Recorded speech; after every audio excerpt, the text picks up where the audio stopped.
Hi friends, welcome to Praveen sir classes.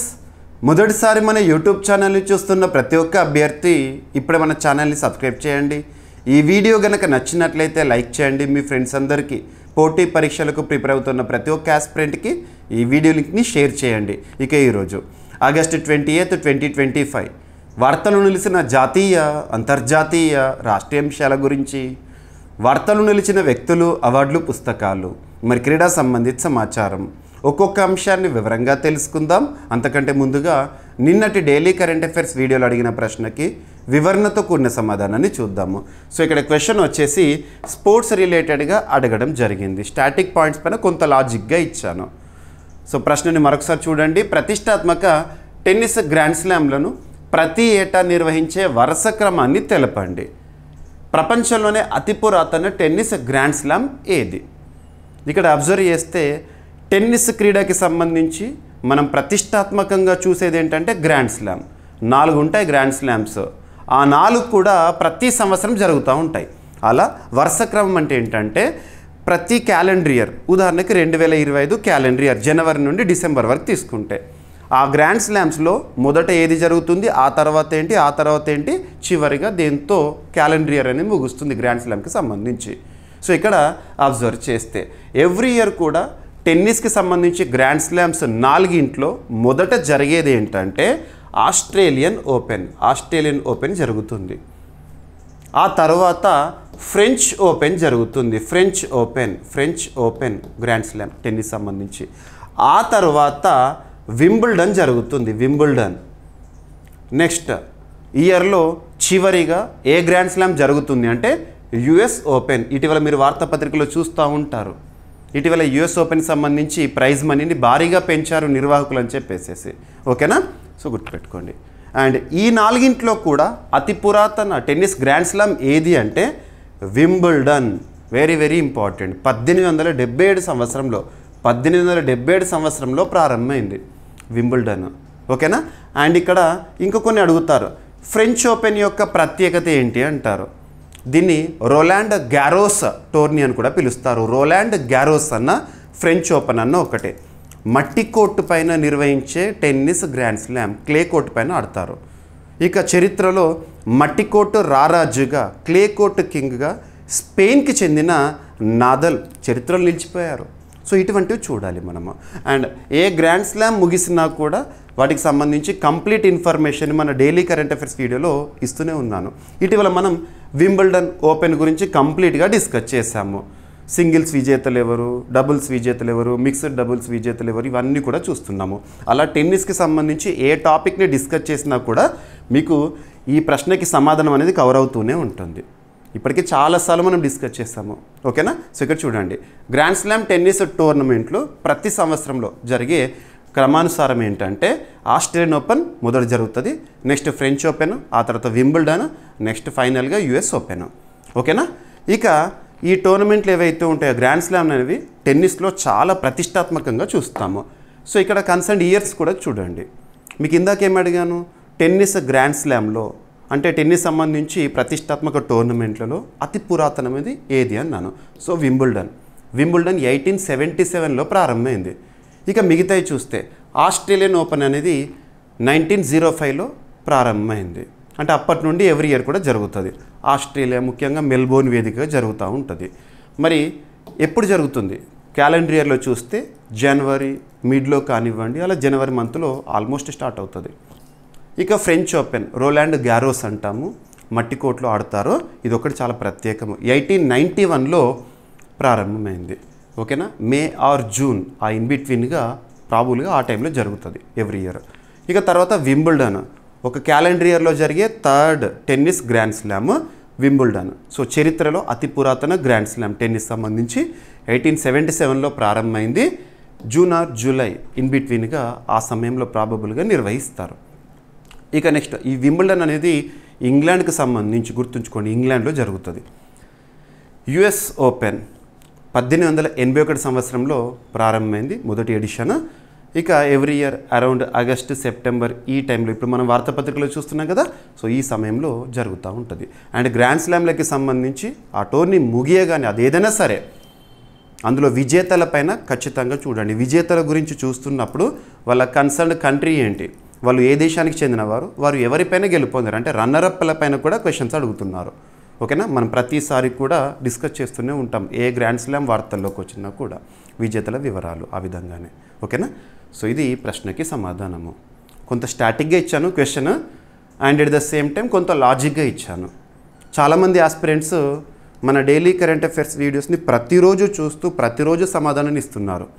But నేను కోరుకునేది ఏంటంటే వీడియో చూస్తున్న ప్రతి ఒక్క ఆస్పిరెంట్ ఒక్క లైక్ ఇవ్వండి. మీ సపోర్ట్ ఎంకరేజ్మెంట్తో మరింత ఉత్సాహంతో క్లాసెస్ని అందిస్తూనే ఉంటాను. And at the same time comment బాక్స్లో మీ యొక్క అభిప్రాయాన్ని తెలియజేయండి. మన డైలీ కరెంట్ అఫైర్స్ వీడియోస్ పట్ల కానివ్వండి అండ్ ఇంకా ఏం కోరుకుంటున్నారు. And at the same time నేను ప్రశ్న అడుగుతున్నాను ప్రతిరోజు ఒకటి చొప్పున. ప్రశ్నకి సమాధానం ఎంతవరకు తెలిస్తే అంతవరకు ఇవ్వండి, తప్పైనా పర్లేదు. ఎగ్జామినేషన్ హాల్లో తప్పు చేయకూడదు, మనము ఇక్కడ నేర్చుకుందాము. సో ఇక్కడ ఇచ్చే ప్రశ్నని మళ్ళీ రేపటి క్లాసు స్టార్టింగ్లోనే మీకు ఎక్స్ప్లెనేషన్ అనేది ఇస్తున్నాను. ఆ విధంగానే మీకు ప్రతిరోజు కూడా క్లాస్ అందిస్తున్నాను. ఇక ఈరోజు ప్రశ్న వీడియో చివరిలో ఉంటుంది. ప్రతి ఒక్కరి నుండి నేను ఎక్స్పెక్ట్ చేస్తున్నాను సమాధానము. ఓకేనా, ఇక ఈరోజు first topic very very very important. మన కరెంట్ అఫైర్స్లో భాగంగా మొట్టమొదటి, అతిపెద్ద, అతి చిన్న, అతి పొడవైన అనే పదాలతో కూడిన కరెంట్ అఫైర్స్ని ఎలా డిస్కస్ చేస్తున్నామో సూపర్లేటివ్స్గా డిస్కస్ చేస్తున్నాం. ఇక్కడ ఒక సూపర్లేటివ్ టాపిక్ వార్తల్లోకి వచ్చింది. కేరళ రాష్ట్రం. కేరళ రాష్ట్రం తరచూ వార్తల్లో నిలిచే ఒక రాష్ట్రంగా చూస్తూ ఉంటాము. ఎప్పుడు చూసినా విపత్తులకు సంబంధించి కానివ్వండి, టూరిజంకి సంబంధించి కానివ్వండి, లేదా జీవ వైవిధ్యానికి సంబంధించి కానివ్వండి, బయోస్ఫియర్ రిజర్వ్ సంబంధించి కానివ్వండి, అలా చూస్తూ ఉంటాం రెగ్యులర్గా. సో కేరళ విషయానికి వస్తే ఏ టాపిక్తో న్యూస్లోకి వచ్చింది అంటే superlative. Kerala India's first digital literate స్టేట్గా వార్తల్లోకి వచ్చింది. డిజిటల్ లిటరేట్ స్టేట్గా, భారతదేశంలోనే మొట్టమొదటి డిజిటల్ లిటరేట్ స్టేట్గా ఇటీవల ఏ స్టేట్ వార్తల్లోకి వచ్చింది? కేరళ. గుర్తుపెట్టుకోండి. డిజిటల్ లిటరేట్ స్టేట్ అంటే ఏంటో ఎక్స్ప్లెయిన్ చేస్తాను. అంతకంటే ముందు ఇటీవల కేరళకి సంబంధించి మనం కొన్ని అంశాలు చూసాము. అదేంటంటే రైట్ టు ఇంటర్నెట్ని ప్రాథమిక హక్కుగా గుర్తించిన ఒక రాష్ట్రంగా కేరళ గతంలో వార్తల్లోకి వచ్చింది. అంటే ప్రతి ఒక్కరికి కూడా ఇంటర్నెట్ సౌకర్యం అనేది అందుబాటులో ఉండాలని చెప్పేసేసి ఇలాంటి అంశాలు.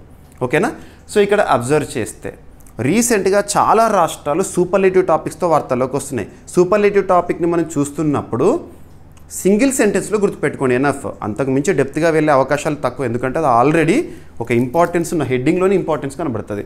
రీసెంట్గా మనం చూస్తే భారతదేశంలోనే మొట్టమొదటి డిజిటల్ నొమాడ్ విలేజ్ యక్తన్ అనే ఒక విలేజ్, యక్తన్ అనే ఒక గ్రామం సిక్కిం రాష్ట్రంలో వార్తల్లోకి వచ్చింది. లింక్ చేసుకోండి. దేశంలోనే మొట్టమొదటి రాష్ట్ర ప్రభుత్వంగా సిక్కిం ఇంకొక అంశంతో వార్తల్లోకి వచ్చింది రీసెంట్గా, సబాటికల్ లీవ్స్ని మంజూరు చేస్తూ. నెక్స్ట్ ఇటీవల రాజస్థాన్ రాష్ట్రం ఒక గొప్ప ఇనిషియేటివ్తో వార్తల్లోకి వచ్చింది. టెక్నాలజీ ఇవన్నీ కూడా ఏఐ ఆధారిత డ్రోన్ బేస్డ్ క్లౌడ్ సీడింగ్ యాక్టివిటీతో వార్తల్లోకి వచ్చింది. ఇలాంటివి. ఓకేనా, సో ఇక్కడ కేరళ. మరి అసలు డిజిటల్ లిటరేట్ స్టేట్ అంటే ఏంటి? రాష్ట్రంలోని ప్రతి వ్యక్తికి కూడా డిజిటల్ స్కిల్స్ని అందించడం అనేది. రాష్ట్రంలోని ప్రతి వ్యక్తికి ఇప్పటికే మనకు తెలుసు, మనం చిన్ననాటితనంలో పుస్తకాల్లో కూడా నేర్చుకున్నాము.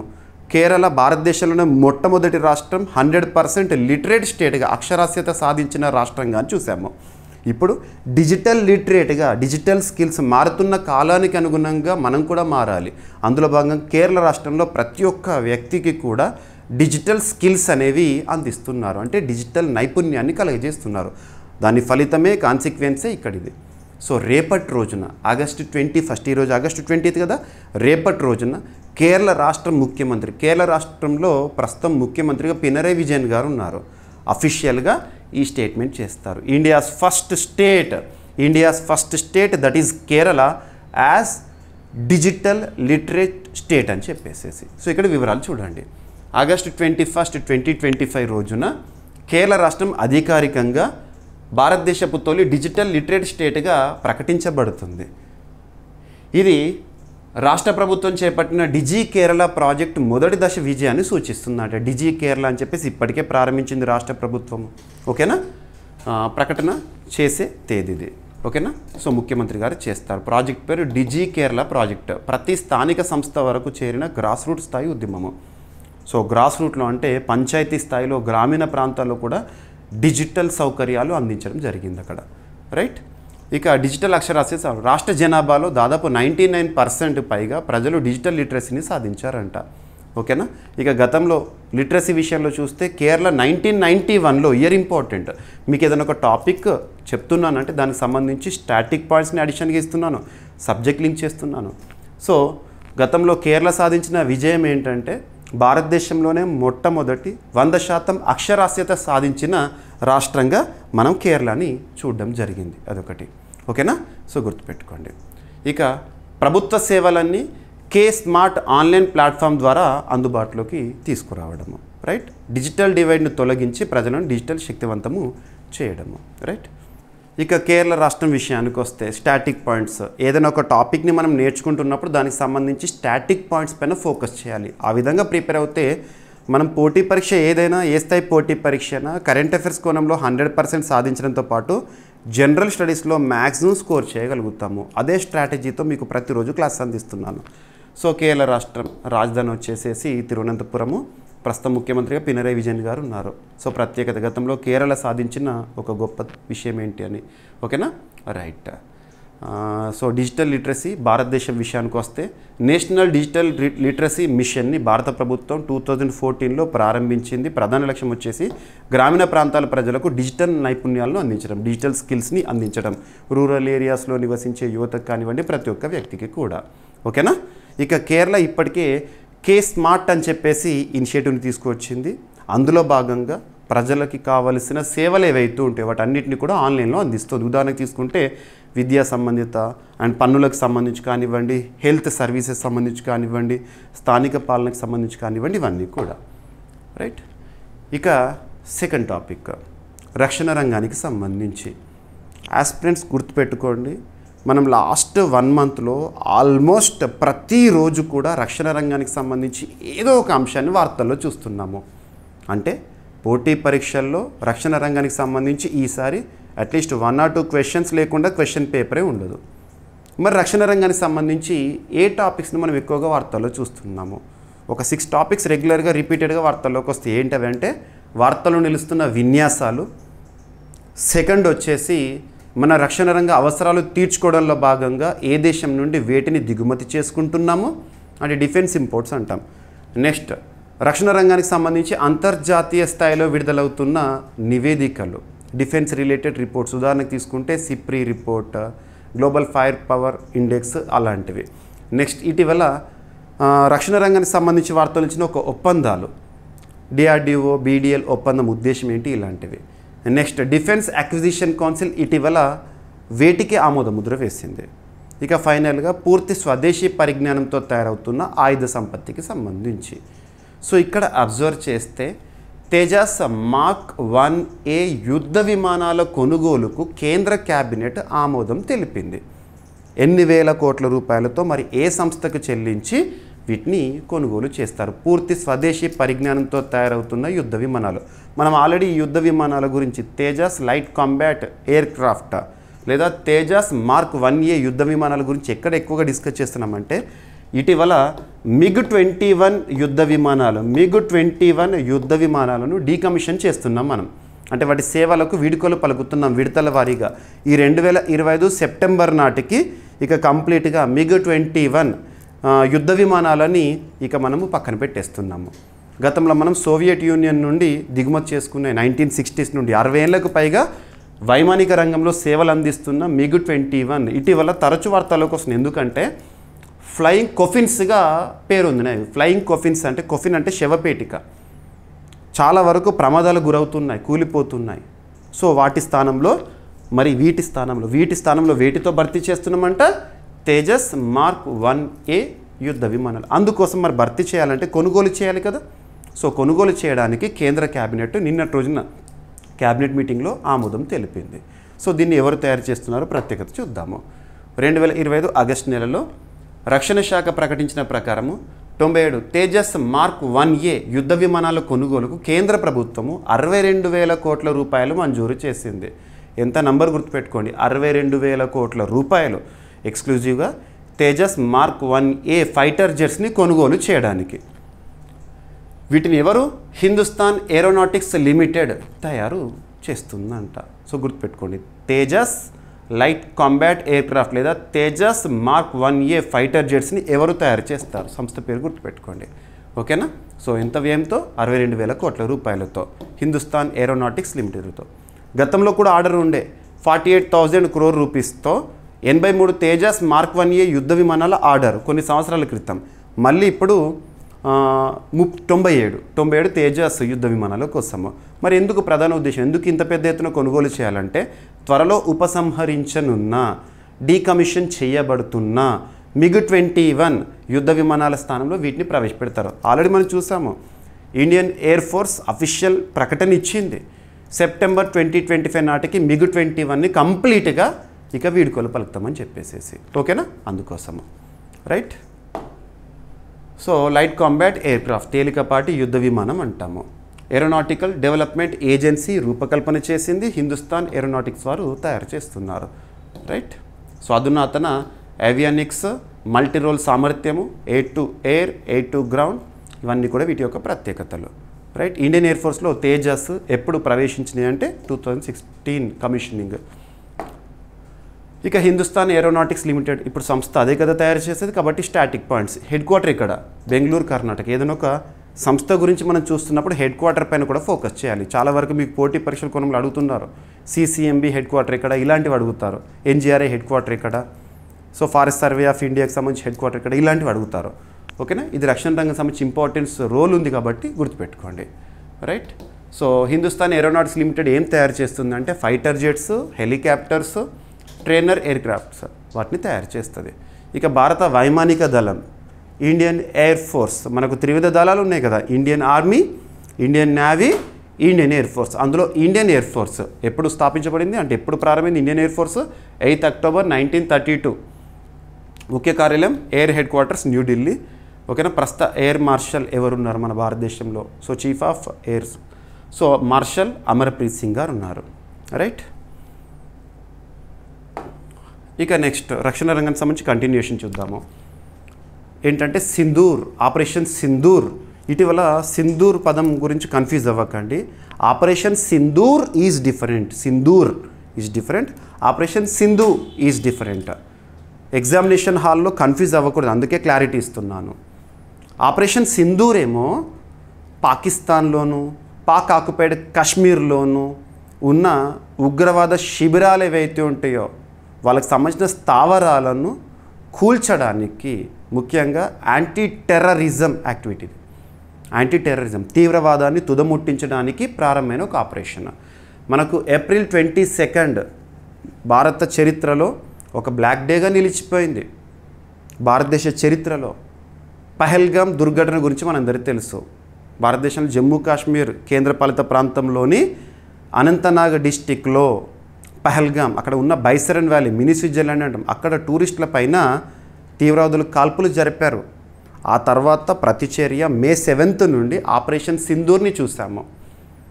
మన రక్షణ రంగం అద్భుతమైన పర్ఫార్మెన్స్ ఇచ్చారు, మనం చూసాము.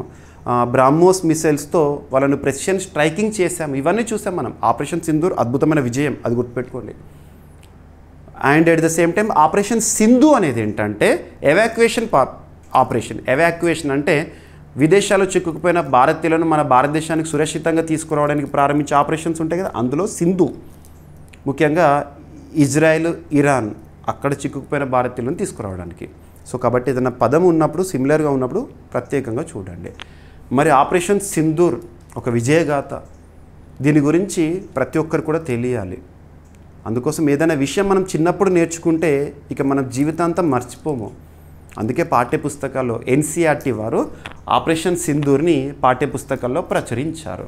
అది అఫీషియల్గా వార్తల్లోకి వచ్చింది. ఈరోజు మీరు జాతీయ వార్తాపత్రికలు చూసే ఉంటారు, అన్నిట్లలో కూడా కవర్ అయింది ఇది NCERT వారు. సో పహల్గామ్ ఉగ్రదాడి మరియు అనంతరం భారత పాకిస్తాన్ మధ్య సైనిక ఘర్షణ తరువాత national council of educational research and training operation సింధూర్పై 2 కొత్త మాడ్యూల్స్ని పాఠ్యాంశాల్లో చేర్చింది. ఇవి ఆన్లైన్లో NCERT వెబ్సైట్లో అందుబాటులో ఉన్నాయంట. ఓకేనా? ఆపరేషన్ సింధూర్, ఓకేనా? అండ్ ఆపరేషన్ సింధూర్ సంబంధించి మొత్తం కూడా బ్రేవరీకి సంబంధించి మొత్తం కూడా తెలియజేశారు. ప్రాముఖ్యత, భారతదేశ సంకల్పం, ధైర్యం, విధానాల ప్రతిబింబము. రైట్. ఇక ఎన్సీఆర్టీ ప్రచురించింది కదా, national council of educational research and training, NCERT 1961లో ఏర్పాటైంది, ముఖ్య కార్యాలయం న్యూఢిల్లీ. ఓకేనా. పాఠ్యాంశాల రూపకల్పన, విద్యా పరిశోధన, ఉపాధ్యాయ శిక్షణ గురించి కీలకము. అండ్ ఇంకొకటి ఏంటంటే ఇటీవల ఎన్సీఆర్టీకి సంబంధించి కూడా మనం చాలాసార్లు వార్తలు చూసాం. ఉదాహరణ తీసుకుంటే మొఘల్స్. సో మొఘల్స్లో అక్బర్ కానివ్వండి, బాబర్కి సంబంధించి కానివ్వండి, ఔరంగజేబ్కి సంబంధించి కానివ్వండి, వారి గురించి వారు ఎలా వారి కాలంలో మన భారతీయులను హింసించారు, అటువంటి కొత్త అంశాలను చేర్చారు ఎన్సీఆర్టీలో. And at the same time ఇటీవల ఎన్సీఆర్టీ చేసిన ఒక పనికి ఒడిషా రాష్ట్ర మాజీ ముఖ్యమంత్రి నవీన్ పట్నాయక్ గారు పాపం ఆవేదన వ్యక్తం చేశారు. అదేంటంటే ఒడిషా రాష్ట్ర సంస్కృతి, అందులో భాగమైన పైకా రెబిలియన్ ఉంటుంది కదా, పైకా తిరుగుబాటు, గిరిజన తిరుగుబాటు, దాన్ని ఎన్సీఆర్టీ పుస్తకాల నుండి తొలగించడం అనేది ఒడిషా రాష్ట్రం విషయంలో పాపం వాళ్ళు చాలా ఫీల్ అయ్యారు. ఇలాంటి అంశాలు మనం చూసాము, గుర్తుపెట్టుకోండి. ఓకేనా.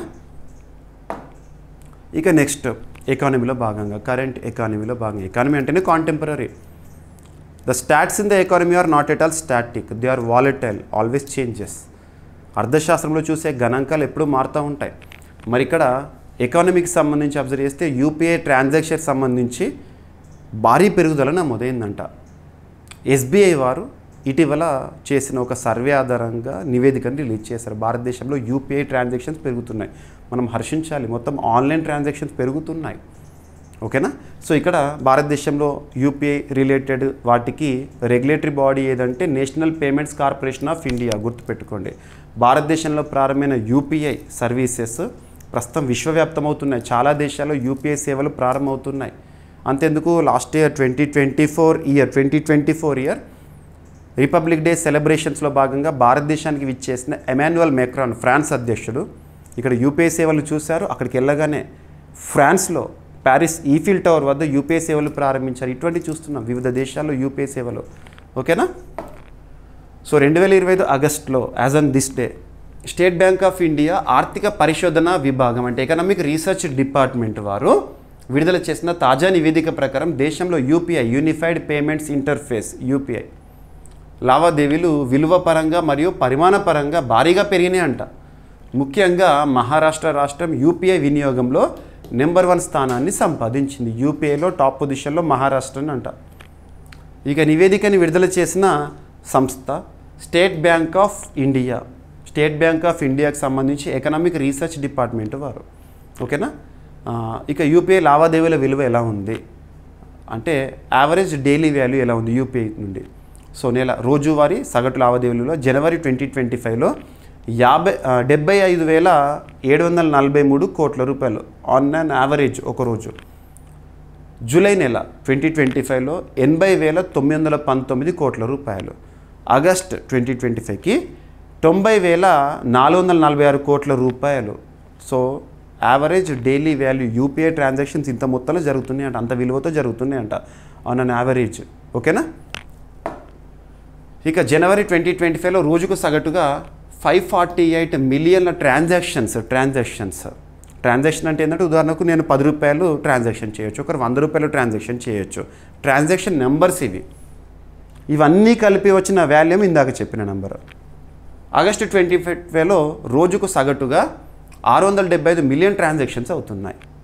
ఇక 127 మిలియన్ ట్రాన్సాక్షన్ల పెరుగుదల నెలల వ్యవధిలో నమోదైంది. ఇక state bank of India 1955 July 1న ఏర్పాటైంది. గతంలో ఇంపీరియల్ బ్యాంక్ ఆఫ్ ఇండియాగా పిలిచేవాళ్ళము. ప్రస్తుతం భారతదేశంలో అతిపెద్ద పబ్లిక్ సెక్టార్ బ్యాంక్ ముంబై కేంద్రంగా పనిచేస్తుంది. ప్రస్తుతం ఎస్బీఐ చీఫ్గా సిఎస్ శెట్టి గారు విధులు నిర్వర్తిస్తున్నారు. సో స్టాటిక్ పాయింట్స్ గుర్తుపెట్టుకోండి. ఏ సంస్థ వార్తల్లోకి వచ్చినా ఏ ఎక్స్ట్రా పాయింట్ని ఏ టాపిక్ అయితే లింక్ చేయాలో ఆ విధంగా ఇస్తున్నాను. ప్రతి పాయింట్ చూడండి. ఓకేనా.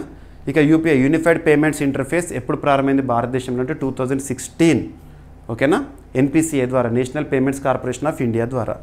ఇక యూపీఐ ప్లాట్ఫామ్స్ మన భారతదేశంలో చూస్తే ఫోన్పే, గూగుల్ పే, పేటిఎం, భీమ్ మొదలగునవి ప్రధానమైనవి.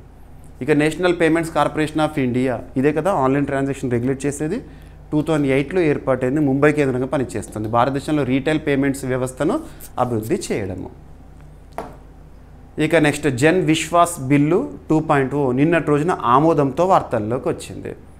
చిన్న చిన్న తప్పిదాలకు నేరాలు వేయడం కానివ్వండి ఇటువంటిని రూపుమాపుతూ చిన్నగా జరిమానాలను చెల్లిస్తే సరిపోతుంది అనే విధంగా మనకేంటంటే కొంత స్వేచ్ఛ అనేది వ్యాపార రంగంలో కానివ్వండి ఎందులైనా కూడా ఇవ్వాలి. అందుకోసము జన్ విశ్వాస్ బిల్లు 2.0 చిన్న నేరాలకు ఉపశమనం కల్పించేందుకు సో పార్లమెంట్లో ఈ బిల్లు ఆమోదము. కేంద్ర ప్రభుత్వం లోక్సభలో నిన్నటి రోజున ప్రవేశపెట్టిన జన్ విశ్వాస్ బిల్ 2.0 దేశంలో వ్యాపారం జీవనం మరింత సులభతరం చేయడం లక్ష్యంగా రూపొందింది. చిన్న చిన్న నేరాలకు జైలు శిక్షల నుండి తప్పించడం, చిన్న చిన్న నేరాలకి కూడా జైలు శిక్షలు విధించడం అనేది తప్పవుతుంది కదా, దానికి బదులు జరిమానాలు పరిపాలనా చర్యలు విధించడం అనేది దీని ఉద్దేశం. సో ఇక్కడ ఇది జన్ విశ్వాస్ బిల్. ఏదో చిన్న చిన్న తప్పిదాలు తెలుసో తెలియక చేసిన తప్పిదాలు వ్యాపార రంగంలో జరిగినప్పుడు ఆ చిన్న మిస్టేక్కి తీసుకుపోయి జైల్లో వేయడము అటువంటివి జరగకుండా ఎంతో కొంత జరిమానా లేదంటే విధానపరమైన చర్యలు తీసుకోవడము. ఓకేనా. సో చిన్నపాటి నేరాలు సాంకేతిక తప్పిదాలను జైలు శిక్ష నుంచి మినహాయించి జరిమానాలు విధించడం అనేది ఈ బిల్లు యొక్క ఉద్దేశము. చిన్న పొరపాట్లకు జైలు శిక్ష భయం లేకుండా వ్యాపారాలను సులభతరంగా నలపడం అండ్ చిన్న కేసుల వల్ల కోర్టులపై పడే ఒత్తిడిని తగ్గించి ముఖ్యమైన కేసులకు ప్రాధాన్యత ఇవ్వడము. సో కోర్టులో కూడా చూడండి చాలా పెండింగ్ కేసెస్ అనేవి ఉంటున్నాయి. ప్రతి ఒక్కటి పెట్టి కేసెస్ చిన్న చిన్న కేసెస్ కోర్టులో జమ అవుతున్నాయి. దాని ద్వారా కొన్ని ఇంపార్టెంట్ కేసెస్ అనేవి పక్కన పడిపోతున్నాయి. కేసుల సంఖ్య పెరుగుతుంది కాబట్టి రొటేషన్లో ఆ సంఖ్య ఎప్పుడు వస్తుందో అలా. సో ప్రభుత్వ పౌర విశ్వాసం పెంపు కోసం ఉద్దేశించబడింది. చట్టపరమైన ప్రక్రియలు సరళీకరించి నమ్మకం పెంచడం కోసము. మొదటిసారి ఉల్లంఘనకు హెచ్చరిస్తారు, తర్వాత నేరుగా శిక్ష విధించకుండా మొదట హెచ్చరికలను ఇస్తారు. ఓకేనా. ఇక దాదాపు కేంద్ర ప్రభుత్వానికి సంబంధించి వచ్చిన మార్పులు ఏంటంటే 10 మంత్రిత్వ శాఖలకు చెందిన 16 కేంద్ర చట్టాల్లో సవరణలు చేశారు ఈ జన్ విశ్వాస్ బిల్లు కోసం. మనం 2023 సంవత్సరంలో కూడా జన్ విశ్వాస్ బిల్లును చూసాము. ఇప్పుడు మళ్ళీ 2.0 అంటున్నాను. అందుకే జైలు శిక్ష బదులు జరిమానాలు ఆర్థిక శిక్షలు విధించే విధానము. ఇక జన్ విశ్వాస్ బిల్లు విషయానికి వస్తే మొదటి వర్షన్ 2023 అప్పుడు 183 చిన్న నేరాలు తొలగించబడ్డాయి. ఇప్పుడు రెండవ వర్షన్ 288 నేరాలు తొలగింపు ప్రతిపాదన. లక్ష్యం is of living is of doing business పెంపు. ఓకేనా, సరిపోతుంది. మన భారతదేశంలో పార్లమెంటు ద్విసభ విధానంతో ఉంది. బైకామరల్ లోక్సభ రాజ్యసభ. ఇది లోక్సభలో నిన్నటిన ఆమోదం పొందుతూ వార్తల్లోకి వచ్చింది. ఇక నెక్స్ట్ ఇంకొక సూపర్లేటివ్ టాపిక్ ఈరోజు. ఇటీవల రైల్వేస్కి సంబంధించి మనం చాలా అంశాలు చూస్తున్నాం. రైల్వే సెక్టార్ గురించి కూడా పోటీ పరీక్షల్లో ఖచ్చితంగా క్వశ్చన్స్ వస్తాయి. ఇటీవల మనం చూసాము ఆసియా ఖండంలోనే అత్యంత పొడవైన రైలు అని చెప్పేసేసి రుద్రాస్త్ర అని చెప్పేసేసి అండ్ ఇటీవల వందే భారత్ ట్రైన్స్లో అత్యంత దూరం ప్రయాణించే వందే భారత్ ట్రైన్ నాగ్పూర్ పూణేకి సంబంధించి మహారాష్ట్రలో చూసాము. సో ఇటీవల సాల్ట్ రేక్ ప్రారంభం అని చెప్పేసి గుజరాత్ రాష్ట్రంలో. ఇలాంటివన్నీ లింక్ చేసుకోండి. అండ్ రైల్వే ఇన్ఫ్రాస్ట్రక్చర్ పైన కూడా క్వశ్చన్స్ వస్తాయి. ఇక్కడ రైల్వే ఇన్ఫ్రాస్ట్రక్చర్లో భాగంగా అనుకోవచ్చు ఇన్ బిట్వీన్ ఈ రైలు పట్టాలు ఉంటాయి కదా, రైలు పట్టాల మధ్య సౌర ఫలకాలను ఏర్పాటు చేసి సౌరశక్తిని ఉత్పత్తి చేయడం. సింపుల్గా మన భారతదేశము సోలార్ ఎనర్జీ వైపు పయనిస్తోంది. మనకున్న అడ్వాంటేజెస్ని మనం వినియోగించుకోవాలి. ఎప్పుడైనా కూడా భారతదేశంలో సౌరశక్తి ఉత్పత్తి కోసం అద్భుతమైన అవకాశాలు ఉన్నాయి. అందుకోసమే చూడండి లాస్ట్ ఇయర్ 2024 జనవరి 22వ తేదీన అయోధ్యలో బాలరాముని విగ్రహ ప్రాణప్రతిష్ఠ జరిగిన రోజే సాయంత్రం పూట భారత ప్రధాని గారు ఒక స్టేట్మెంట్ ఇచ్చారు. PM సూర్య గారు అని చెప్పేసి ప్రారంభిద్దామని చెప్పేసి. అందులో భాగంగా 2024 ఫిబ్రవరి 13వ తేదీన ప్రధానమంత్రి ముఫ్త్ బిజ్లీ యోజన అని చెప్పేసి ప్రారంభించారు.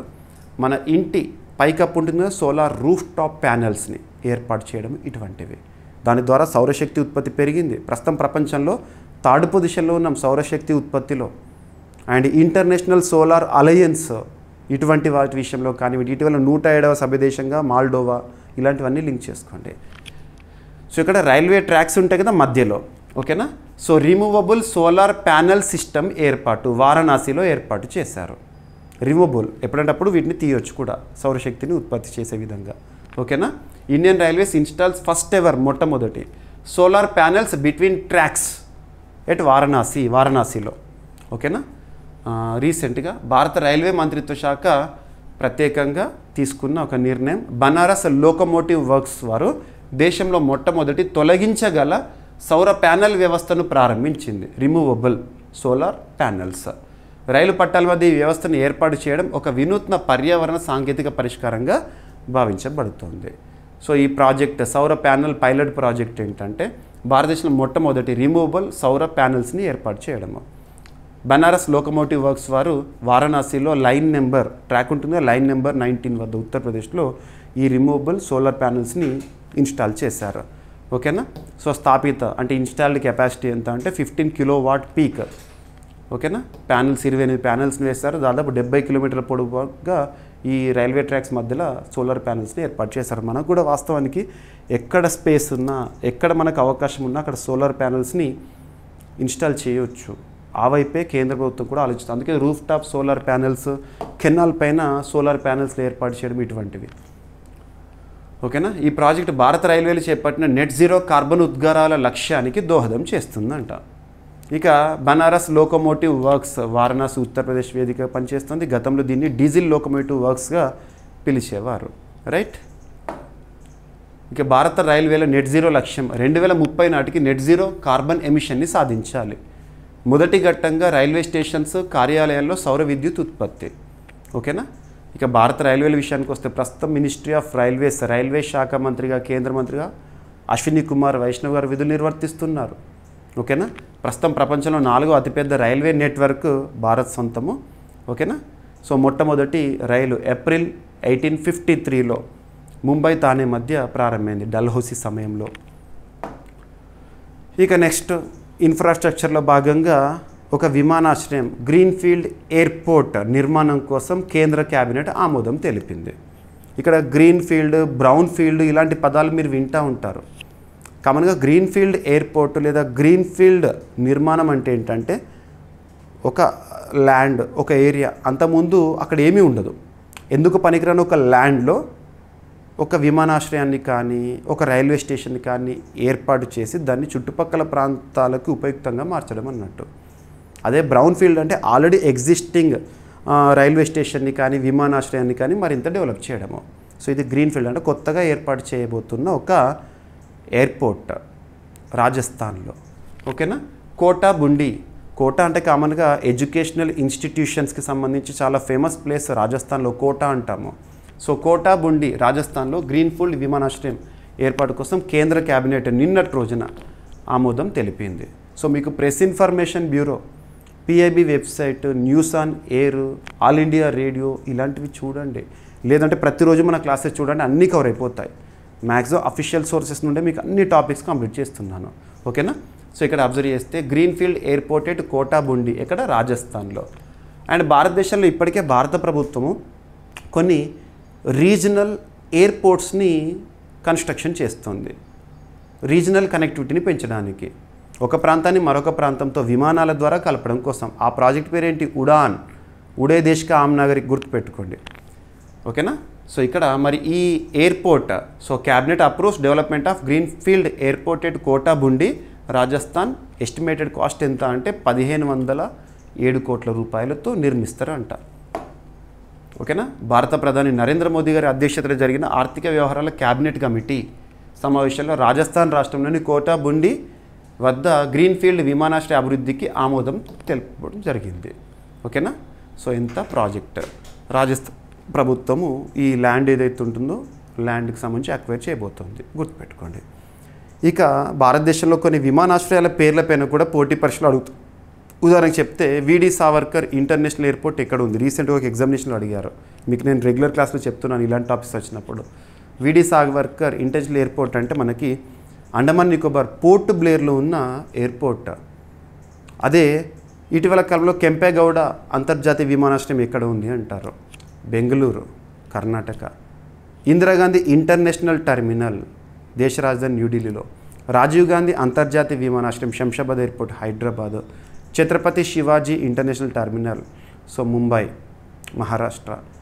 మోపా మనోహర్ పారికర్ ఎయిర్పోర్ట్ గోవా. ఇలాంటివి చూడాలి. ఓకేనా. ఇక ఎయిర్పోర్ట్స్ అథారిటీ ఆఫ్ ఇండియా వారి ఆధ్వర్యంలో ఎయిర్పోర్ట్ సంబంధించిన కీలక నిర్ణయాలు అనేవి జరుగుతూ ఉంటాయి. Construction related, planning related. Airports authority of India 1 April 1995 ఏర్పాటైంది. న్యూఢిల్లీ కేంద్రంగా పనిచేసింది. దేశవ్యాప్తంగా విమానాశ్రయాల అభివృద్ధి, నిర్వహణ వీళ్ళ బాధ్యత. ఇక రాజస్థాన్ రాష్ట్రం, సో రాజధాని వచ్చేసేసి జైపూర్. ప్రస్తుతం రాజస్థాన్ రాష్ట్రంలో బీజేపీ అధికారంలో ఉంది. రైట్. విస్తీర్ణ పరంగా భారతదేశంలో అతిపెద్ద రాష్ట్రం రాజస్థాను. జనాభా పరంగా అతిపెద్ద రాష్ట్రం యూపీ, గుర్తుపెట్టుకోండి. ఓకేనా. అండ్ గ్రీన్ఫీల్డ్ విమానాశ్రయాలు అంటే గ్రీన్ఫీల్డ్ విమానాశ్రయం అంటే కొత్తగా నిర్మించే విమానాశ్రయం. ఓకేనా. మునుపటి ఎయిర్పోర్ట్ విస్తరణ కాదు, అంతకుముందున్న ఎయిర్పోర్ట్ని విస్తరించడం కాదు, ఇప్పుడే కొత్తగా ఏర్పాటు చేస్తున్నారు ఒక ల్యాండ్లో. అదే భారతదేశంలో ప్రధాన గ్రీన్ఫీల్డ్ విమానాశ్రయాలు ఇప్పటికే ఎక్కువ గుర్తొచ్చేది ఏంటంటే ఢిల్లీ జేవారు, మోపా గోవా, పూరి. ఓకేనా.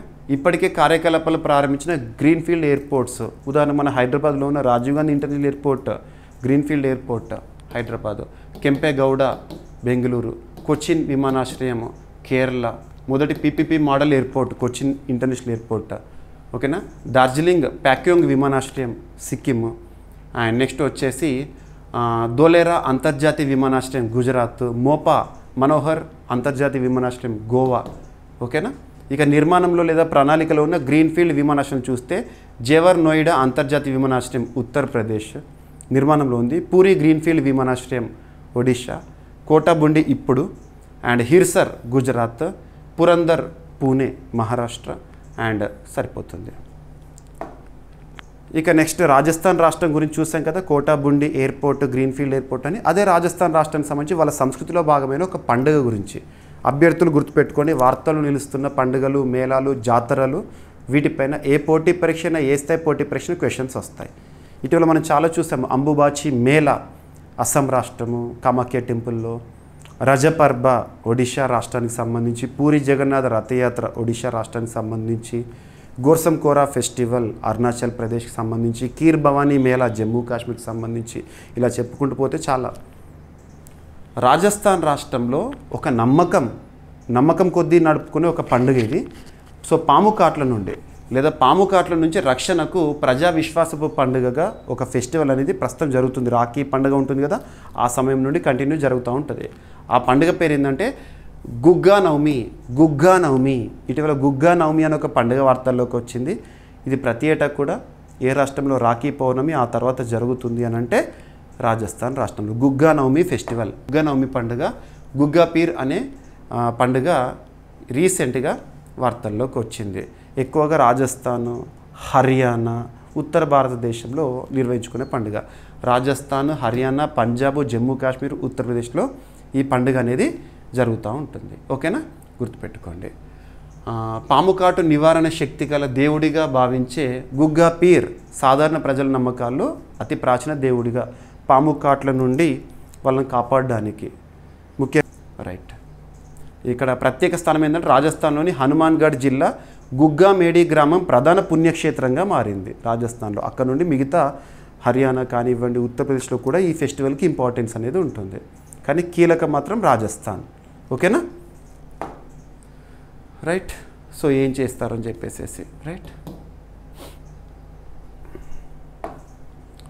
ఇక నెక్స్ట్ భారత్ చైనా సంబంధాలు వార్తల్లోకి వచ్చినాయి. భారత్ చైనా సంబంధాలు నిన్నటి రోజున ఎక్స్టర్నల్ అఫైర్స్ మినిస్టర్, విదేశీ వ్యవహారాల శాఖ మంత్రిగా విధులు నిర్వర్తిస్తున్న సుబ్రహ్మణ్యం జయశంకర్ గారు అఫీషియల్గా ప్రకటన చేశారు. సో భారత్ చైనా సంబంధాలు అద్భుతమైన పురోగతి సాధించినాయి, సత్సంబంధాలుగా మారినాయి అని చెప్పేసి. అండ్ ఈ నెల చివరిలో భారత ప్రధాని నరేంద్ర మోదీ గారు చైనా పర్యటనకు వెళ్ళబోతున్నారు, SCO శిఖరాగ్ర సదస్సు కోసము. గుర్తుపెట్టుకోండి. సో భారత్ చైనా సంబంధాల బలోపేతం వైపు కీలక పరిణామాలు చోటు చేసుకున్నాయి. ఇక్కడ చూస్తే 2025 ఆగస్టు నెలలో ఢిల్లీలో జరిగిన సమావేశంలో భారత విదేశాంగ మంత్రి నిన్నటి రోజున సుబ్రహ్మణ్యం జయశంకర్ మరియు చైనా విదేశాంగ మంత్రి వాంగ్ యీ విస్తృత స్థాయి చర్చలు జరిగినాయి. ఇరు దేశాల మధ్య సత్సంబంధాలను పునరుద్ధరించడం, వాణిజ్యాన్ని విస్తరించడం, భూభాగ వివాదాలపై శాంతి సాధించడం వంటి అంశాలపై 12 అంశాల పరస్పర అవగాహన పత్రంపై ఒప్పందం కుదిరింది. సో ఇక్కడ అబ్జర్వ్ చేస్తే ఏమేమి కీలకమైన చూద్దాము. కొన్ని భారత్ చైనా మధ్య సరిహద్దు సమస్య ఉంది. ఆ సరిహద్దు సమస్యను ఫస్ట్ పరిష్కరించుకోవాలి. అందులో కీలకం ఏంటంటే Lipu lake pass, Shipki La pass, Nathula pass, ఈ సరిహద్దు పాయింట్లు అనేవి మళ్ళీ తెరుస్తున్నారు ఇరు దేశాల మధ్య రాకపోకల కోసము.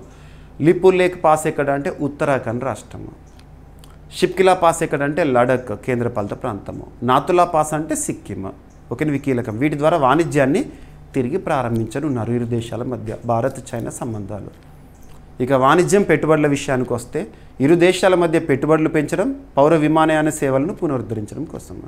ఇక పర్యాటకం 2026లో కైలాస్ పర్వత మానస్ సరోవర్ భారతీయులకు అనుమతినిచ్చారు. రీసెంట్గా కూడా మానస్ సరోవర్ యాత్ర అనేది పునఃప్రారంభమైందని చూస్తున్నాం. ఇక నదీ జలాల సహకారం విషయానికి వస్తే వరదలు ప్రవాహ స్థాయిలపై రియల్ టైమ్ డేటా మార్పిడి వ్యవస్థ ఏర్పాటు చేసుకుంటారు ఇరు దేశాలు కూడా. ఇక అరుదైన ఖనిజాలు ఎరువుల విషయంలో భారత్కు అవసరమైన రేర్ ఎర్త్ మినరల్స్ ఎరువుల ఎగుమతులపై ఆంక్షలు సడలించడం జరుగుతుందంటే ఇరు దేశాల మధ్య. సాంకేతిక సహకారం భారత్ కోరిన టన్నెల్ బోరింగ్ మెషిన్లు వంటి పరికరాల సరఫరాకు చైనా అంగీకారం తెలిపింది. తైవాన్ అంశం భారత్ తన వైఖరిలో ఎలాంటి మార్పు ఉండదు, తైవాన్ విషయంలో మా వైఖరిలో మార్పు ఉండదని స్పష్టం చేసింది. తైవాన్తో కూడా మేము సంబంధాలు కొనసాగిస్తాం. ఉదాహరణకు తైవాన్ అంటే ప్రపంచంలో సెమీకండక్టర్స్లో మోనోపాలి ఉండే అటువంటిది. ఓకేనా. రెండు దేశాల మధ్య కూడా సత్సంబంధాలు అనేవి ఇప్పుడున్న ప్రస్తుత పరిస్థితుల్లో అద్భుతమే. అమెరికా తరచూ సుంకాలు పెంచడము, ప్రపంచ దేశాలకు అమెరికా ట్రంప్ ఆదేశాలు ఇవ్వడం ఇటువంటివి చూస్తున్నాము. ఇటువంటి పరిస్థితుల్లో మన పక్కనే దేశము ఉన్న సరిహద్దుల మధ్య కూడా దేశమైన చైనాతో సత్సంబంధాలు అనేవి తప్పనిసరి. వాస్తవానికి 2020 జూన్ 15 ఆ టైంలో ఇండో సైనో సరిహద్దులో కల్నల్ సంతోష్ బాబు గారు చనిపోయారు కదా చైనా ఆర్మీ చేతిలో. అప్పటి నుండి రెండు దేశాల మధ్య కూడా దూరం అనేది పెరుగుతూ వచ్చింది. మళ్ళీ ఇప్పుడు సత్సంబంధాలు అనేవి ఏర్పడడం అనేది మంచి పరిణామంగా చెప్పవచ్చు. ఓకేనా. అండ్ భారత్ చైనా సరిహద్దు మధ్య కాల్పుల విరమణ ఒప్పందం అనే 1962. ఇక చైనా రాజధాని బీజింగ్. సో కరెన్సీ వచ్చేసి యువాన్. ప్రస్తుత అధ్యక్షుడు షీ జిన్పింగ్ 2013 నుంచి తనే. ఓకేనా. రైట్.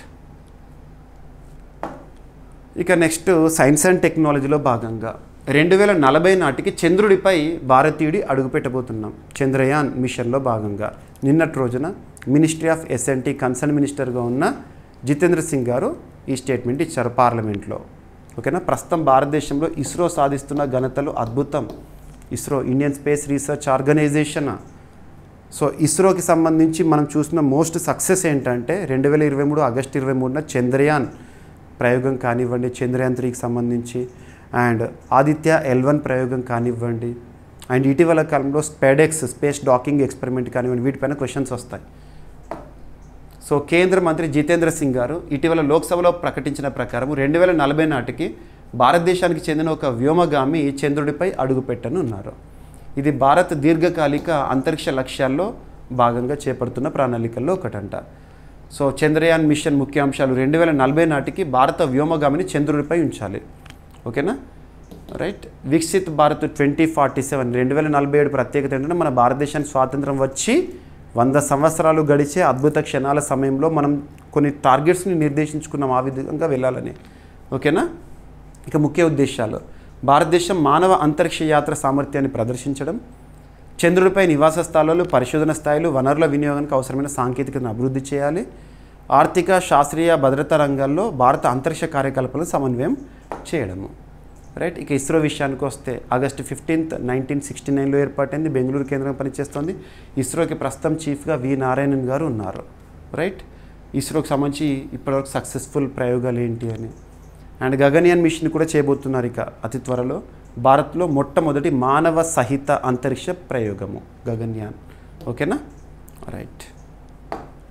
ఇక రష్యా ఒక ప్రయోగం, ఒక శాటిలైట్ ప్రయోగం చేసింది. ముఖ్యంగా లైఫ్ పైన అధ్యయనం చేయడము, ఎలుకలు, ఈగలు వీటిపైన అధ్యయనం చేయడం కోసము రష్యా జీవ ఉపగ్రహం బయాన్ M-2 బయాన్ అనే ఒక ప్రయోగం ఇటీవల వార్తల్లోకి వచ్చింది. ఏ దేశానికి సంబంధించి అంటే రష్యాకి సంబంధించి. రష్యా తాజాగా బయాన్ అనే వినూత్న జీవ ఉపగ్రహాన్ని ప్రయోగించింది, లేదా నోఅజ్ ఆర్క్ అన్న ఒకటే, నోఅజ్ ఆర్క్. ఓకేనా. ఈ జీవ శాటిలైట్ ఒక నెల పాటు భూమి కక్షలో పరిభ్రమిస్తూ జీవులు మరియు ఇతర జీవ సంబంధ నమూనాలపై సూక్ష్మ గురుత్వాకర్షణ మైక్రోగ్రావిటీ అండ్ రేడియేషన్ ప్రభావం ఎలా ఉంటుంది చిన్న చిన్న జీవులపైన అధ్యయనం చేస్తుందంట ఈ ప్రయోగంలో భాగంగా. రష్యా ప్రాజెక్ట్ పేరు బయాన్ M-2. ఓకేనా. సో ప్రధాన లక్ష్యం జీవులపై సూక్ష్మ గురుత్వాకర్షణ మైక్రోగ్రావిటీ అండ్ రేడియేషన్ దీర్ఘకాల ప్రభావం ఎలా ఉంటుందో విశ్లేషణ.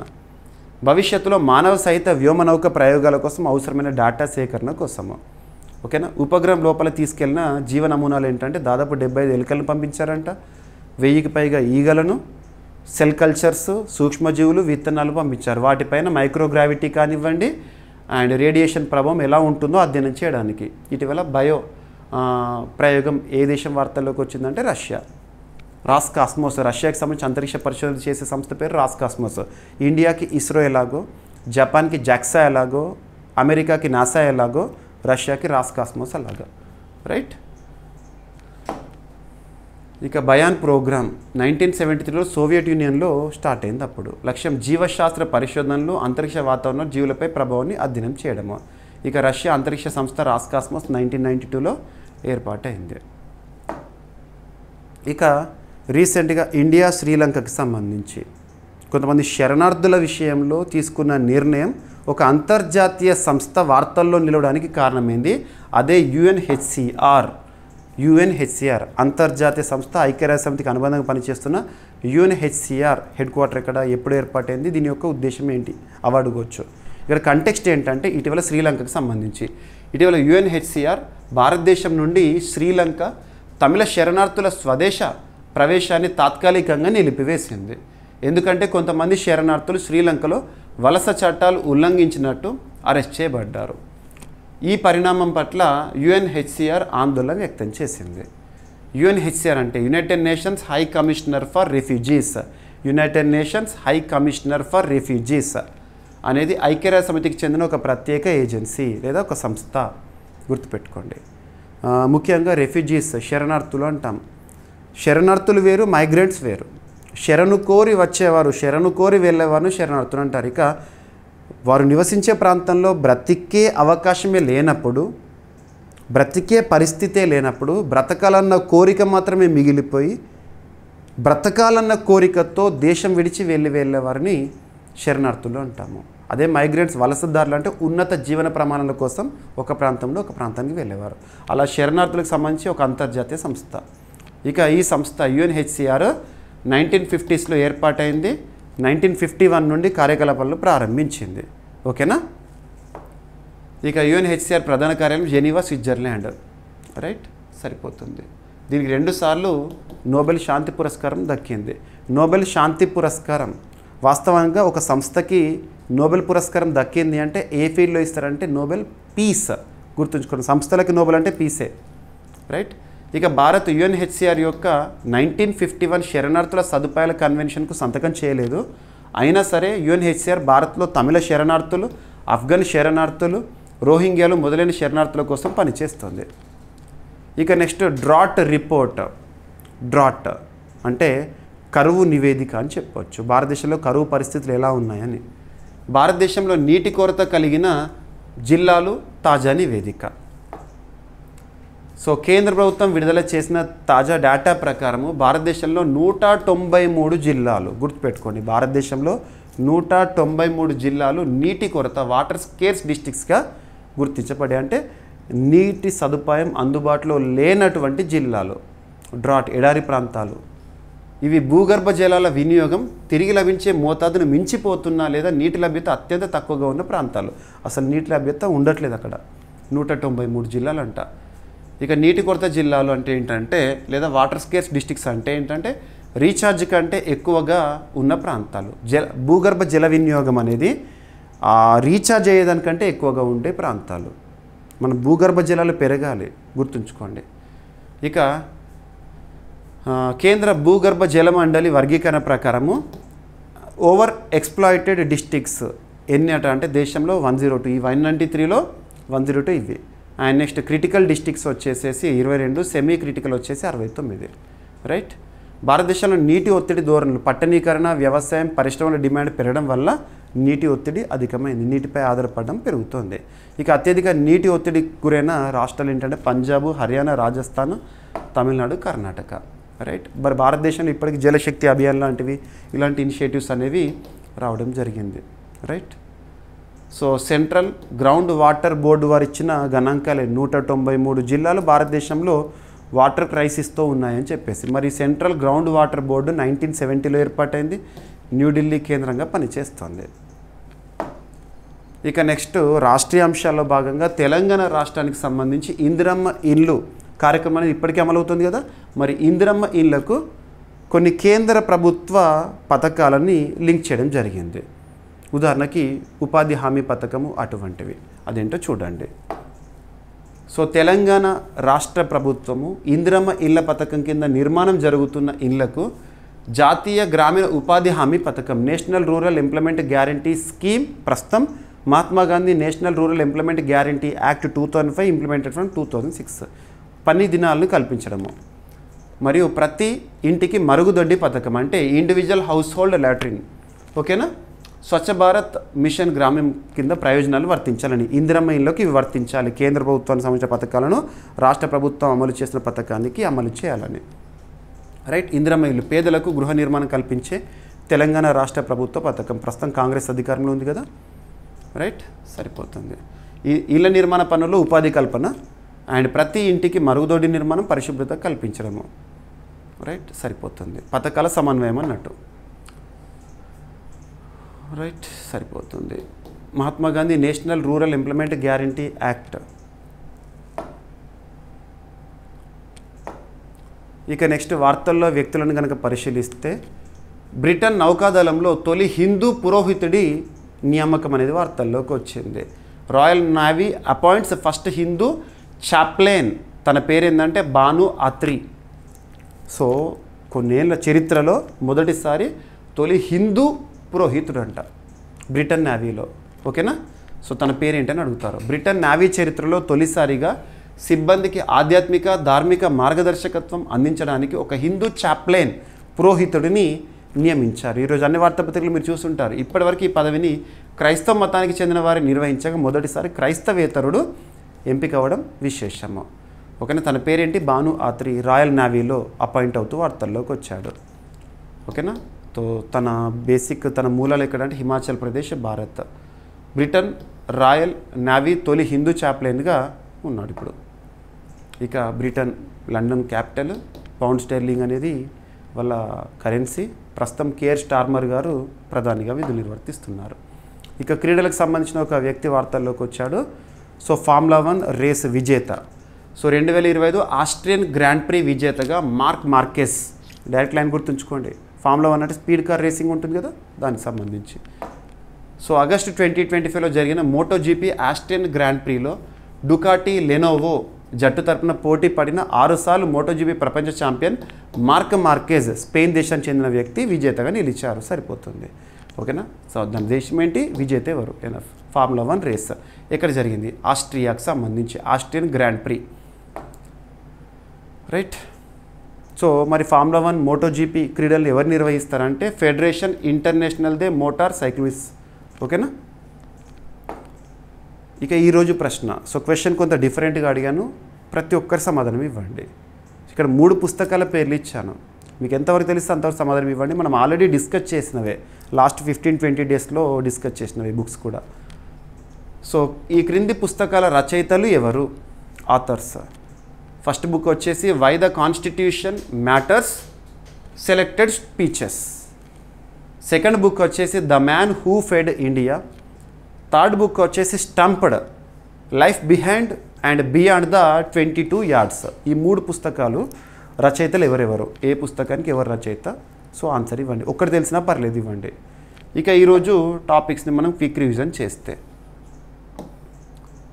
సో ఫస్ట్ భారతదేశంలో తొలి డిజిటల్ లిటరేట్ స్టేట్గా కేరళ రాష్ట్రం. సెకండ్ తేజస్ మార్క్ 1A 97 యుద్ధ విమానాల కొనుగోలుకు 62,000 కోట్ల రూపాయలకు కేంద్ర కేబినెట్ ఆమోదము. ఆపరేషన్ సింధూర్ ఎన్సీఆర్టీ పాఠ్యపుస్తకాల్లో చేరిక. అండ్ యూపీఐ లావాదేవీలు 2025లో రికార్డు వస్తువులతో. అండ్ జన్ విశ్వాస్ బిల్లు 2.0 ఉద్దేశం ఏంటి? జన్ విశ్వాస్ బిల్లు యొక్క ఉద్దేశము. And first ever solar panels between tracks వారణాసిలో ఇన్స్టాల్ చేయడం జరిగింది.